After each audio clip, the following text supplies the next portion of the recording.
seeing the woman who just wanted to be loved and accepted. I know she might be right, Reba admitted quietly. Could be us. Brock walked over, slipping an arm around his wife. I am sorry, honey. Reba just got me all worked up. That is. Reba held up a hand to stop him. This was her burden to bear. She looked directly at Barbara Jean. Look, Barbara Jean. The truth is I think I went down to the gymnasium almost hoping that I would find you doing something wrong.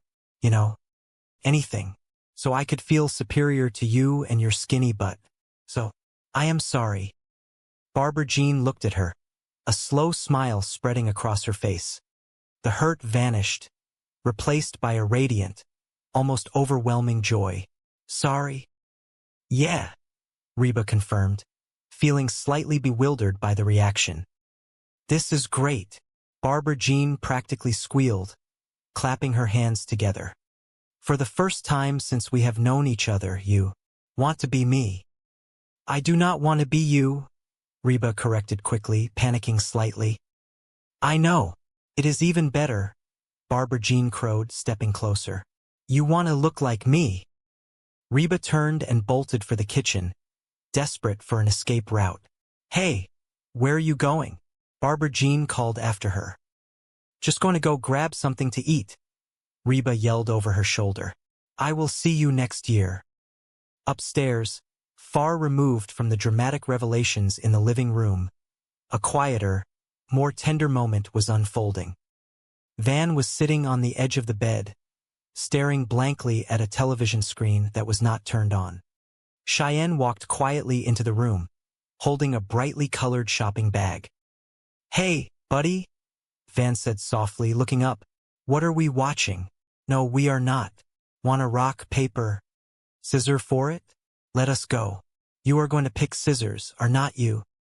Get out, Cheyenne said playfully, though her smile was a little tight. She sat down next to him, placing the bag on her lap. Hey, honey. Hey, baby. I need to talk to you. Van frowned, sensing her serious tone. Oh, honey, I just got the television. Cheyenne took a deep breath, looking down at her hands. Well, I started thinking that maybe you do not think of me as new pretty because I do not do enough to keep your interest. Van's eyes widened in genuine shock. He reached out, gently taking her hand. No, honey, you were way hot. Guilty.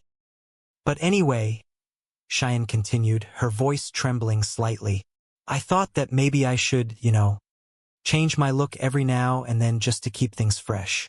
So, she reached into the bag and pulled out a bright, unnatural-looking object. I bought a wig. Van stared at the tangled mess of synthetic hair in her hands. His expression softened, filled with a deep, profound love that entirely eclipsed his usual foolishness. He reached out and gently pushed the wig back into the bag. Cheyenne, put that down, he said softly, his voice serious. Listen to me. She looked up, her eyes wide and vulnerable. I think it is a good thing that when I look at you, I do not see the beautiful girl with the killer bod, Van said smoothly, holding her gaze. Cheyenne sniffled softly. I see my wife, Van finished, leaning closer. And I am attracted to her whether she is all dressed up, ready to go out or just sitting on the couch wearing those washed-up flannel pajamas.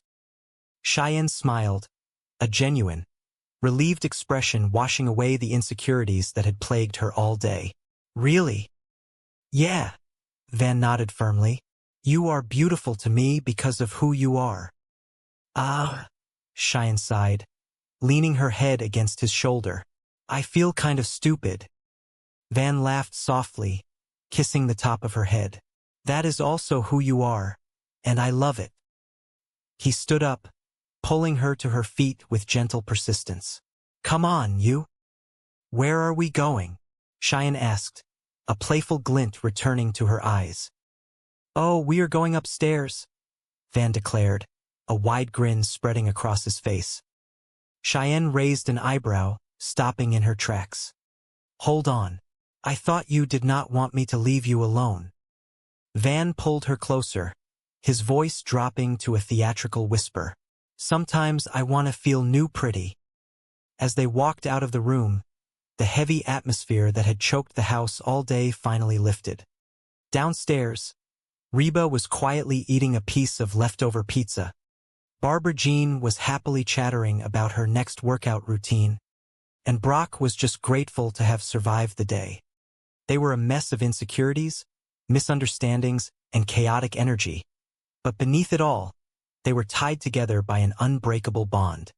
The world outside might demand perfection, but inside these walls they only needed each other, exactly as they were. The afternoon sun cast long, golden shadows across the kitchen floor, illuminating a scene of utter domestic devastation. The cupboards, usually a cornucopia of snacks, cereals, and baked goods, stood with their doors slightly ajar, revealing bare wooden shelves. On the central island, Cheyenne stood with her hands resting on her hips, her eyes wide with a mixture of awe and profound annoyance. Beside her, Van, her husband, was holding a completely empty glass jar upside down, shaking it gently as if hoping a single rogue peanut might miraculously fall out. "That woman is out of control," Shen said, her voice a hushed whisper of disbelief. She gestured wildly around the kitchen, her frustration palpable in the quiet room. "She is like a locust. She has eaten everything in the house." Van nodded solemnly, placing the empty jar back onto the marble countertop. He moved over to the dining table, his fingers grazing the smooth wood. "She has eaten everything in Mr. H's house too," he added, his brow furrowed in deep concern. He picked up 2 small crystal containers from the center of the table. "Look at this. Even the salt and pepper shakers are empty. Who eats straight salt and pepper?"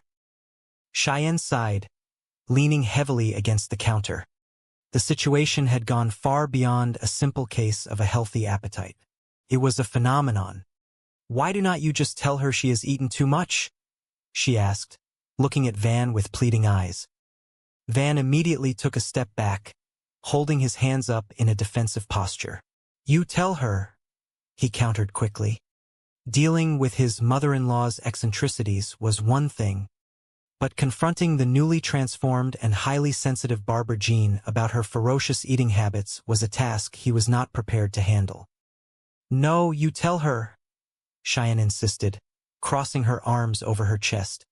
The tension in the kitchen was thick, but it was a familiar, comedic sort of tension that defined their chaotic household. Just then, Ben, Cheyenne's younger brother, wandered into the kitchen. He took one look at his sister and his brother-in-law and immediately understood the standoff. "Rock, paper, scissors," Van declared, turning to the younger boy. "Ben, you know you are going to lose." Ben straightened his posture, a look of fierce determination crossing his young face. He had been practicing his strategy. "Not this time," Ben stated confidently. The 2 males faced each other, raising their fists in preparation for the ancient and noble settling of disputes. "1, 2, 3, they chanted in unison. Van threw down a flat hand for paper. Ben, with absolute predictability, extended his index and middle fingers. Wait, no. Ben had thrown rock, while Van had thrown paper. Paper covered rock. "Dang it!" Ben exclaimed, dropping his arms in defeat. "How do you always beat me?" Van smirked, a triumphant gleam in his eye. "Because you always pick scissors," Van said, clearly forgetting the very motion he had just witnessed. But his confidence remained unshaken. "Of course I do, it is my system," Ben argued, trying to find some logic in his repeated failures. Cheyenne rolled her eyes at the display of male logic. She turned her attention back to Van. "So you will tell her?" Van's triumphant smile vanished instantly. The reality of his victory meant he was now the designated messenger of bad news. "Yeah, fine," he grumbled, his shoulders slumping. He paused for a fraction of a second, the courage draining from his body. "No, I do not want to." "You tell her," Cheyenne pressed, her voice rising an octave. "Come on, you tell her." Van begged, his voice taking on a desperate tone. Please, please, please. Ben watched the married couple bicker, thoroughly entertained. No, Ben.